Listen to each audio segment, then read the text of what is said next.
I'm here in Kharkiv, Ukraine, eastern Ukraine.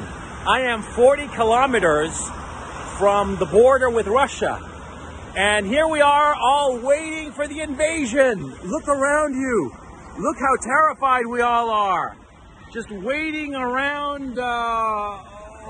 Wait a second. We're not waiting around for any invasion because nobody here over the age of 12 or with an IQ of over 90 seriously thinks that there's going to be an invasion.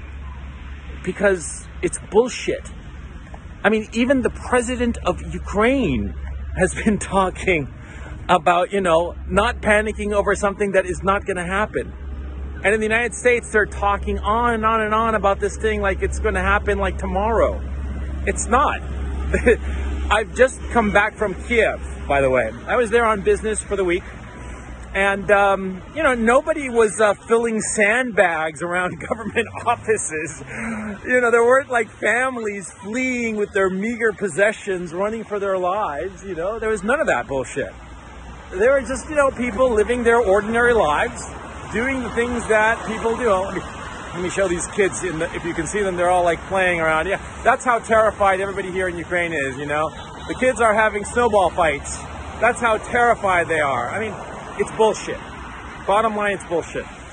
There is no war that's going to take place, but this relentless drumbeat of war in Eastern Europe, in Ukraine, between Russia and Ukraine, it's all done by people in Washington to improve their positions.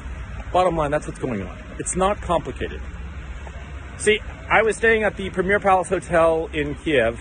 That's where I usually stay. And usually you just see Ukrainians. Ukrainians in Kiev on business. Ukraine is a very big country. And unlike a lot of other countries, it's not all centralized in the capital. So a lot of Ukrainians go to Kiev for different bureaucratic reasons, business reasons, whatnot.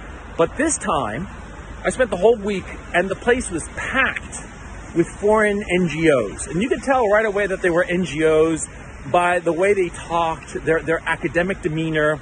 There were all these little groups I saw there. And they were all like stereotypical. It was very funny. There was always like one older guy who was like a professor who'd been like a former government functionary. And there'd be like, one or two like cute and very smart girls who were like very quiet and just like watching like little nervous bunnies. And then there'd be like one native guy and then one guy who's like half and half. He's, half American and half